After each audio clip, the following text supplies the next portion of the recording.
Great. Hi, I'm Mike Slott from the Secular Buddhist Network, and it's my pleasure today to talk with Linda Modaro. Linda is a meditation teacher and founder of Sati Sangha in California. Linda is developing a reflective approach to meditation that helps meditators to integrate the teachings of early Buddhism into their lives. She also has a deep commitment to cultivate the Dharma. Has facilitated a 3-day course on ethical reflecting for meditation teachers and Sangha leaders. She taught that course to 2 groups in the early part of the year in January, February, of March, and plans on teaching the course again in September. So today we're here to talk to Linda about the topic of ethical reflection. This should be, and I'm looking forward to this being an interesting discussion. So Linda, to start off with, there's not many courses available on ethical reflection for teachers. So I guess my first question is why you decided to develop the course and then to teach it. Why did you feel it was important to have such a course available? Right, right. Hi, Mike. Hi, I, everyone. Uh, Thank you for that introduction. And, it's interesting that you say there's not many courses on ethical reflection, and there's so many courses on ethics. I think you're right. There's not that many courses on how do you integrate your ethics? How do you look at the situations that you find yourself in when you're teaching the Dharma, when you're teaching meditation, when you're a Sangha leader?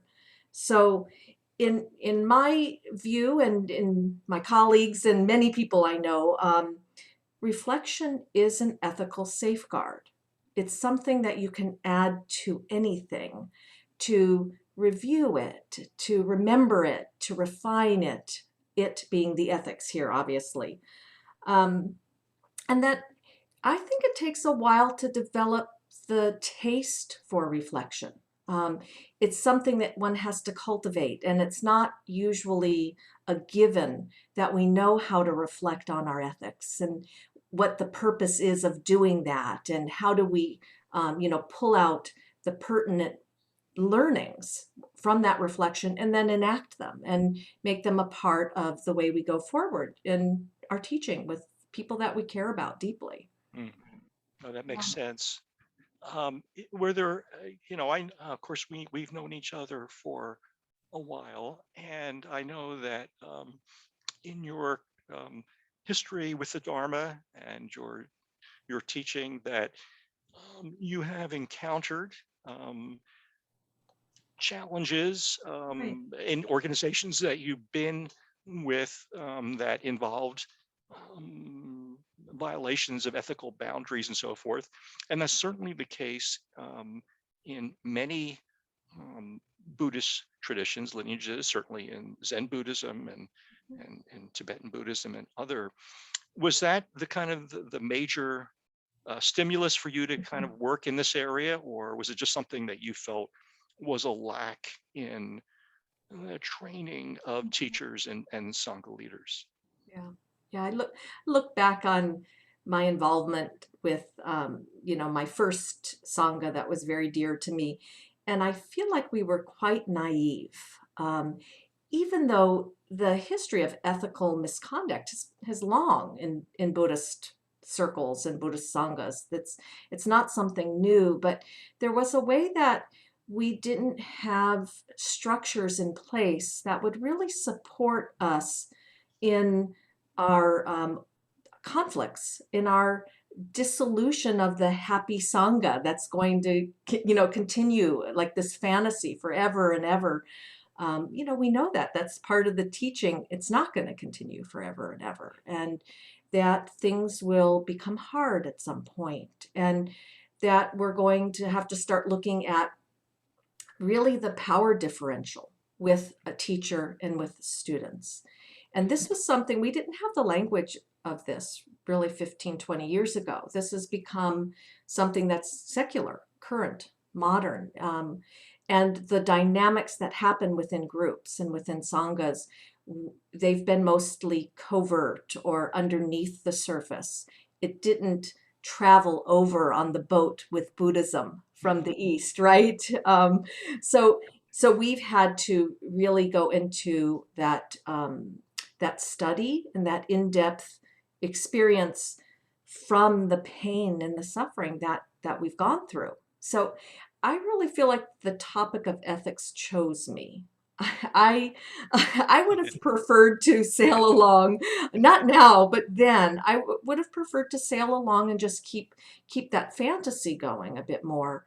And now I would say I'm grateful that it happened and because it was inevitable and that I was able to face something that was not being faced. And that feels reviving, enlivening. It really has changed my practice significantly. Yes, I agree. And I think that, it's something that as Buddhism moved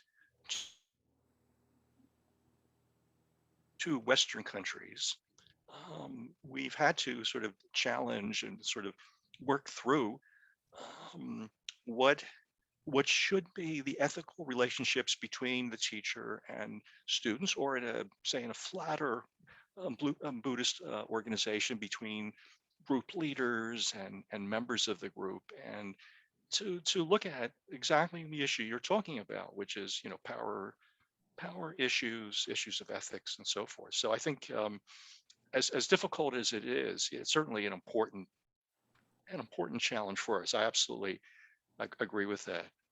Right. And it's strange to become as interested in that as I am with studying Buddhism. It's like they're kind of, two legs, but the practice of Buddhism is about ethics. So they're, Right. obviously they cross over. Yeah. Yeah. Um, but I think your point about like the Sangha, the way it's structured, whether it's with a leader or whether it's with peer group leaders, that really being able to map that out, be more transparent about who's in power, who has some of the control. I mean, this is something that came up in the ethical reflecting course, Mhm. which is that we're all peers in the sense of we're all Dharma teachers or meditation teachers. We all have the experience, maybe to a variety of depths, but I actually had the power in the course Mhm. to make the schedule, choose the resources, direct the learning, and being able to state that in the second module, I think was when it came up. It was a little bit difficult. It was something that I think we had to struggle with a bit, not even on the surface, but underneath, there's some reactions when you talk about power in Mhm. Buddhist circles. Right. Right. And it's there was in the course, and by the way, I should tell the listeners that I Yes. and my spouse were participants in the course, and we did get a great deal out of it. It was certainly worthwhile to take.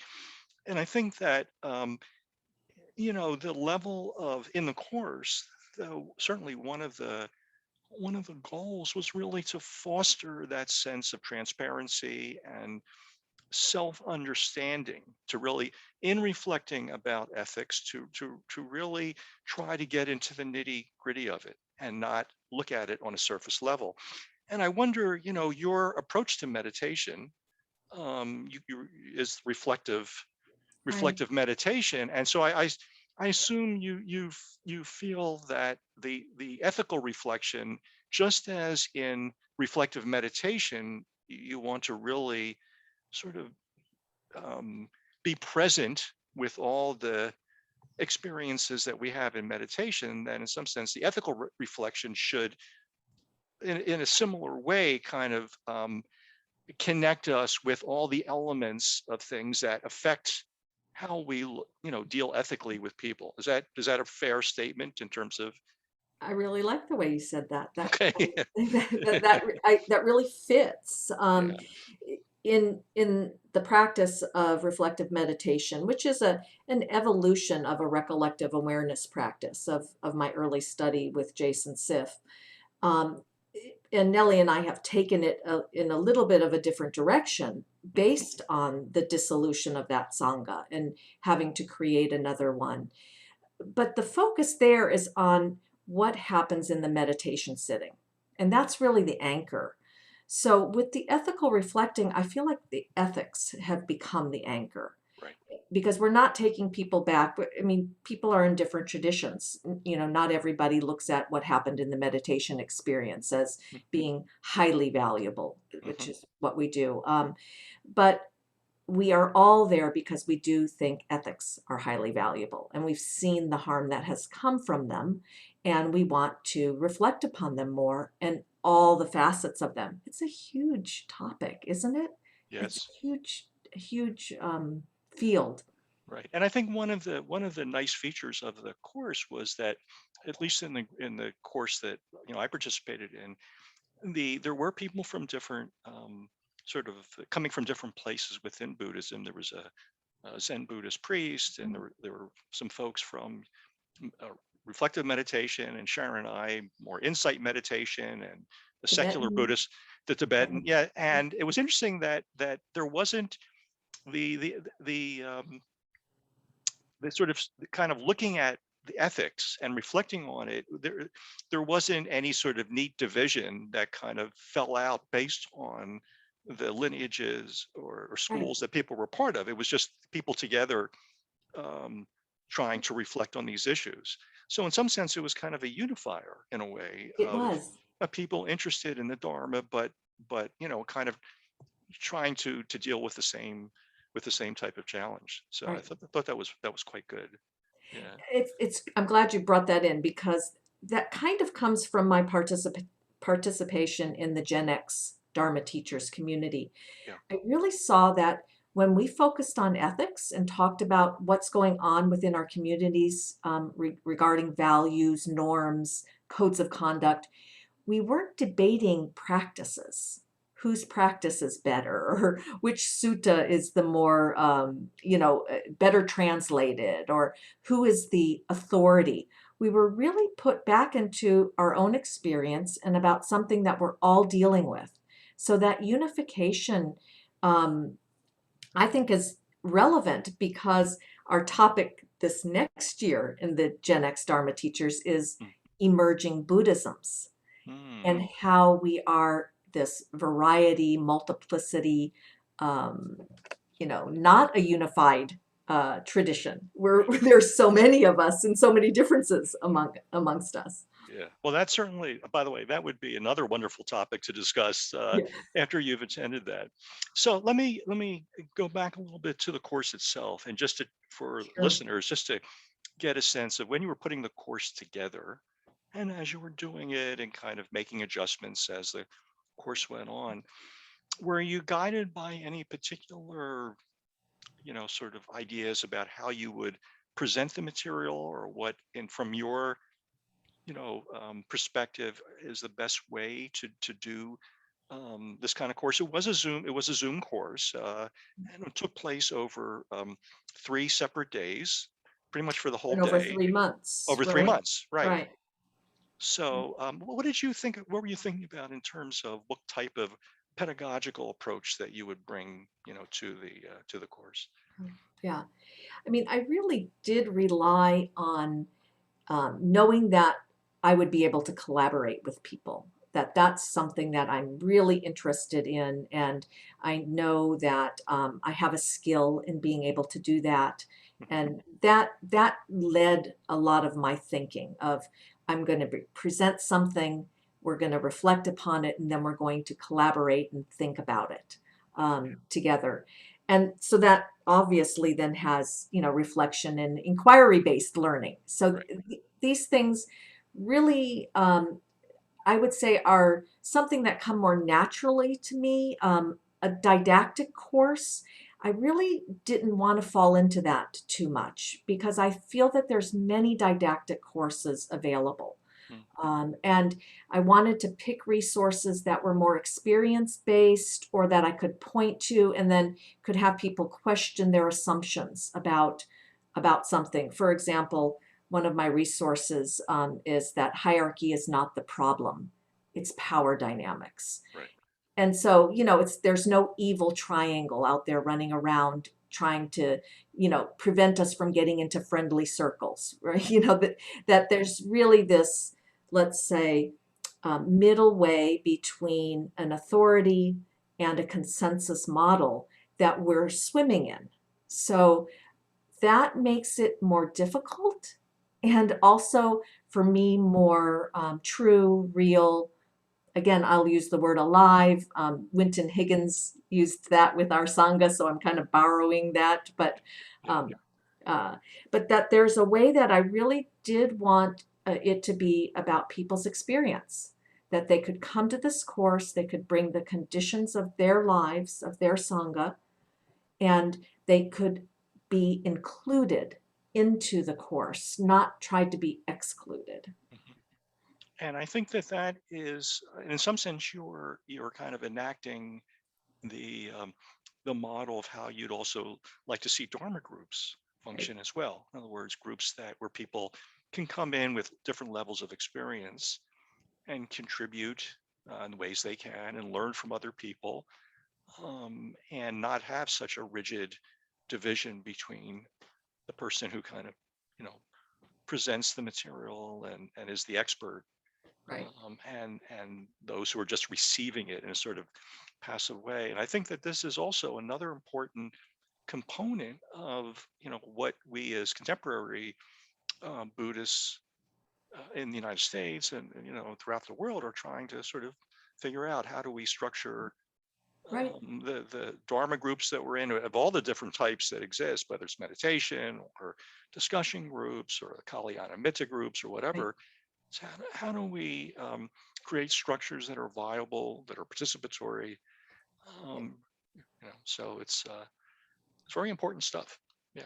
Yeah, that the how is very important because I don't think we do know how all the time. Like we are in the midst of myself, maybe I should speak for myself of a discovery process of what works and what doesn't work. And that I really, sometimes it takes a little bit of courage to try something new. There's a risk that goes with it, and then to refine it afterwards.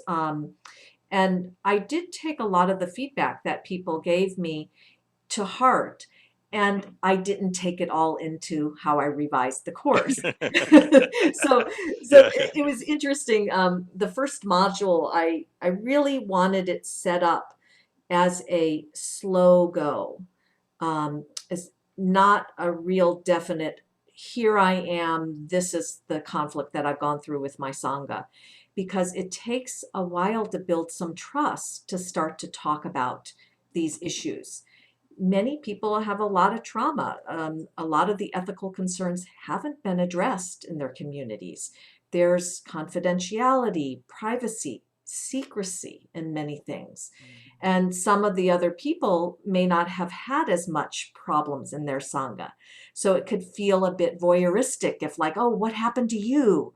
And Right. we really don't want that to happen. We want to have people go inward and have the safety within themselves to present what they feel comfortable in the group and how they want to talk about it. And so that first module is a little bit, it's slow. We're just kind of touching the surface of something and to get to know who's there and who do I feel safe with and how am I going to, work with this for a month until the next module. Mhm. So actually, that leads into kind of just to let the listeners know, if you could, you know, kind of the course is 3 modules, you know, 1 day a month. Um, can you just give the listeners, without going into a lot of detail, what are Yeah. kind of the main components or themes within this course? Right, right. So that first module, as God, I'm blanking on the name of it. Can you believe that, Mike? I Something the I landscape. yeah, right, right. sort of Uh, setting the scene, yeah, or kind of, setting the yes. scene. Right, right. Right. So just exactly what I was talking about is giving Yeah. time for rapport and trust to develop. And the second module, we're really going into holding the impact that we have from ethical transgressions in sanghas. But this could be from just not having policies and procedures or clarity, Mhm. all the way to, things that really affect us deeply, sexual misconduct, financial misconduct. So taking the time to actually hold that, look at the conditionality of it, and see how many things were affected. Because this is, again, a broadening out of more was probably affected than people thought, Mm, because that's common in trauma, that one thing is remembered and then you see all the kind of the tendrils and links when you can reflect back on it. mhm, But the third module, then we really go into um, uh, exploring and beginning a healing process, mhm, and that how can we heal from this? How can we support healthy Buddhist communities? How can we support each other? I mean, I really hope that people become friends on the mm. call, Yeah. that they get interested in each other's worlds, and that we have more teachers that are interested in each other, which will help us be more interested in other traditions and other, ways to continue putting ethics first. Mm. Yeah. No, that's very important. That's very Yeah. important. Um, you know, you I'm sure you had in mind some goals in terms of what you wanted Yeah. yourself and the participants to take away from the course after the going through the process over the period of the three modules, and getting to know each other, being able to really start to feel some trust and confidence in each other, begin to explore some areas that are difficult, you know. Mhm. Um, so going into the course, what were your goals? And then after the course was over, did you feel those goals were met in terms of the impact that the course had? Yeah. I am not avoiding this question, but but I do want to ask you, Yes. like, what did you take away from it? Because you had a sense, and again, coming from a sangha that, you had a codes of conduct and you have a mission statement, but they weren't entirely integrated into the group that you sit with. Like, what came of it for you? Well, first of all, I think it was really valuable to listen to and learn about other people's experience. Some of which, was much more difficult than what I've experienced. I mean, I've been sort of fortunate in that respect. But I think I also came away with the sense that this is not just because I, in my own personal history with the Dharma, haven't had any significant problems with organizations that where there were ethical violations, that the issues that you're raising, in the course, are not just about. It's not just the issue of, whether there's sexual abuse, as horrible as that is, but that it goes to really being able to reflect honestly on our relationships with each other, as we walk along the path, and that's a universal issue for all people who are interested in the Dharma from a variety of different perspectives. And I think that, I became much more, I think, sensitized Mhm. to that. And also that, it's, as you said earlier, and that it is a process of discovery, that we are not done with this, that this is something that we are going to have to work with. Um, and, even if an organization has written out a very extensive code of conduct, and, has, very detailed process Mhm. for looking at all sorts of issues that come up, whether it's interpersonal conflict, or violation by teachers of boundary issues, or whatever, that just having that code of conduct doesn't mean that these issues are resolved. And I think that it's because it's something that what I came away with again was sort of, in some sense, reaffirming what I already believe, which is that we have to put conscious effort into this, and make the effort to reflect on these issues on an ongoing basis. Mhm. Yeah. That there has to be check-ins, there has to be more formal assessments of, you know, the power structure, the dynamics, whether people feel that they're heard and respected in a group. Um, and I think that that was something that I came away, um, very, sort of very strongly impressed by, in terms of the need to do that. Yeah. What do you think? Yeah.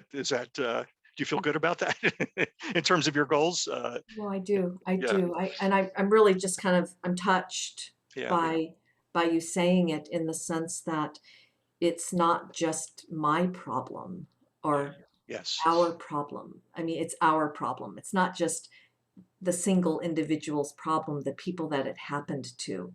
yeah, It happened to us all. I yeah, mean, this is, very common that people feel like bystanders or they're on the outer circle, so they didn't know the inner circle, so they weren't affected. They got what they needed and they mhm, just move on. And that has its own kind of apathetical, kind of deadening weight mhm, of our of our traditions, yeah, and bringing people in and making ethics more interesting and coming from, like curiosity and coming from complexity and seeing how they affect people so deeply that it's something that we want to do. I mean, I really wanted it to go from just a need to a desire. I wanted it actually right, to be an aspiration for people to be more involved.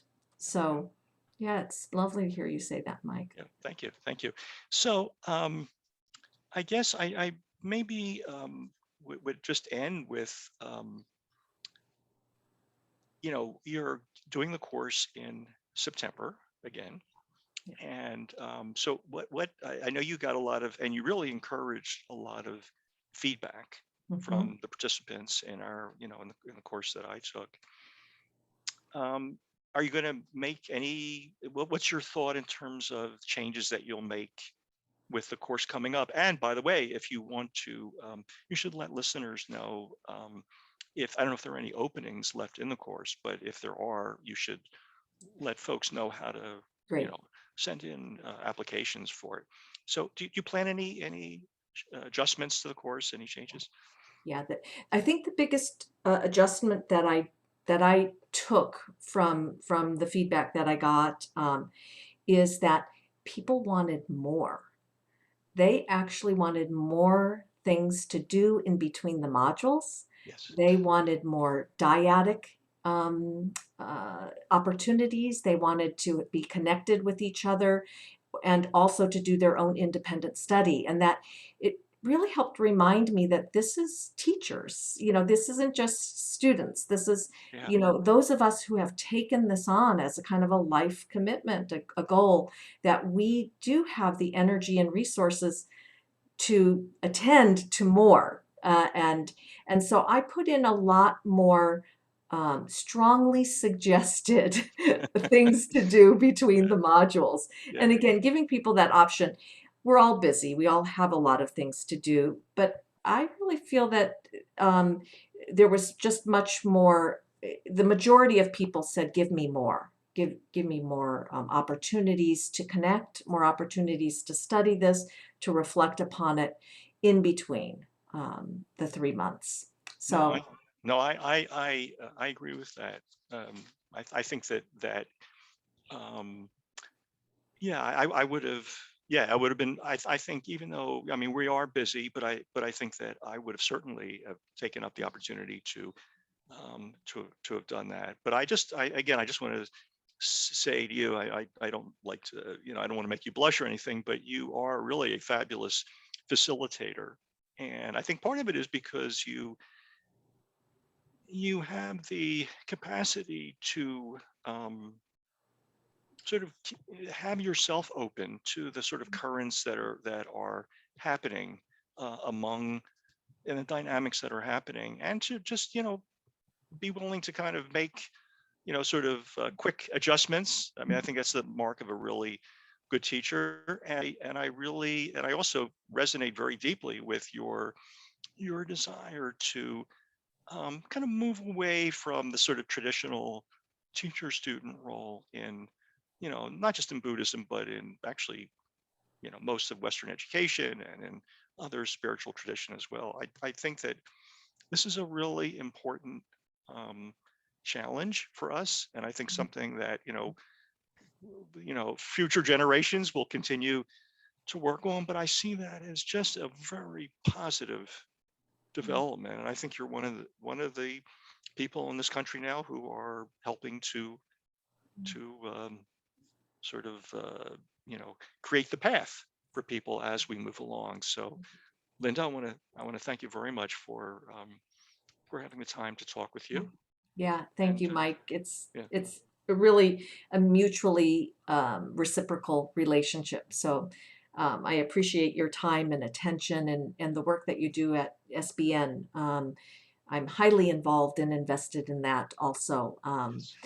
But I just want to tell people that they can, if they'd like to register for the course, the website is ethicalreflecting.org.